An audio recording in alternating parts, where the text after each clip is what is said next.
Hello guys, তোমরা সবাই কেমন আছো? আশা করি সবাই ভালো আছো। তো আমরা এসেছি ঘটোত্তোলনে, সবাই চলে এসেছি। এই যে পুকুরে পুরো পদ্ম গাছ ভর্তি, পুরো ভর্তি হয়ে গেছে। এই পুকুরেই ঘটোত্তোলন হয়, এটা প্রতিষ্ঠা পুকুর। দেখো কত পদ্ম গাছ, পুরো ভরে গেছে।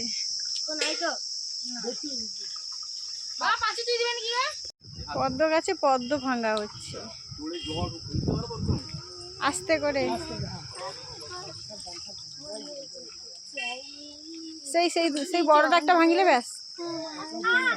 ঠিক আছে ঠিক আছে। তো বন্ধুরাই দেখতে পাচ্ছ পদ্ম পুকুর, এই 3টা পদ্ম তুলেছে, দারুণ। দেখো পুরো এরিয়াটা।